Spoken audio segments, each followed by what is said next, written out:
What's up guys, I'm Jeong. Welcome back to my channel. So if you've been training for a while, you probably heard of not to flare your elbows out while doing a push-up, but rather you should tuck in your elbows. But if you don't tuck in your elbows, does this mean you're doing it wrong?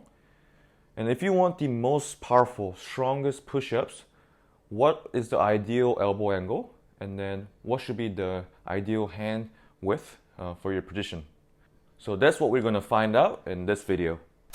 So first, stand in front of the wall and then try to push the wall as hard as you can.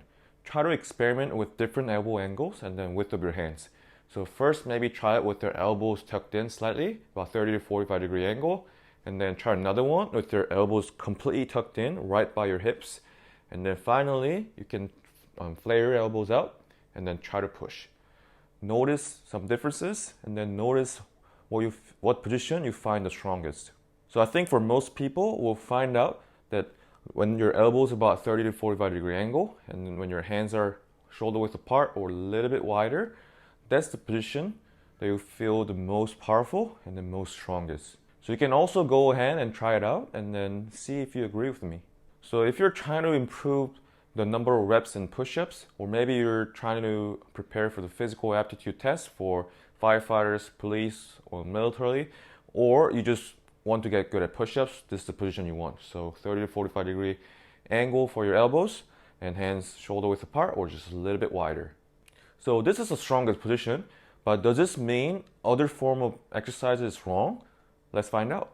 So let's look at the variation where you tuck in your elbows in completely towards your hips. So you want to be particularly training for this variation if you're interested in learning how to do a planche push-up or as well as 90-degree push-up, because this really mimics your elbow position when you're lowering down and when you're coming up. However, even if you're not interested in learning these movements, it's just good to add into your own routine because it puts a lot of emphasis on your shoulders. So if you're trying to get some strength on your shoulders, on your delts, this is a variation you might want to explore. So next we're going to look at the variation where you're flaring out your elbows. So people mostly say that flaring out your elbows is bad. But let me talk about a different example, squat as an example. So when you're doing a squat, ideally you want your knee and your toes to face the same direction in general. However, if you're trying to improve some ankle and then knee stability, there's this variation called inside squat where you start getting your knees inwards and then try to touch them together. So if you're a beginner trying to do a squat and then if your knee starts caving in, I would say that is a mistake. However, if you're trying to improve specifically your knees and your ankle stability, getting your knees turned in is actually okay.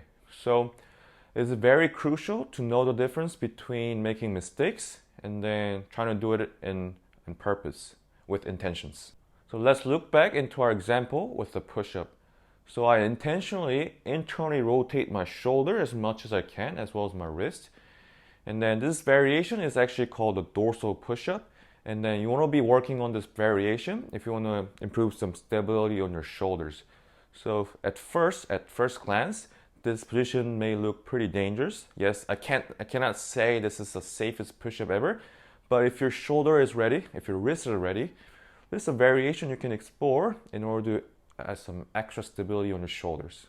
Okay guys, so this is it for today's video. I hope this information helped you in some way, and then I hope this helped you to decide which variation of push-up you need.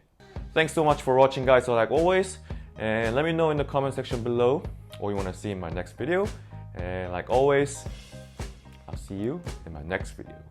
Peace. Bye.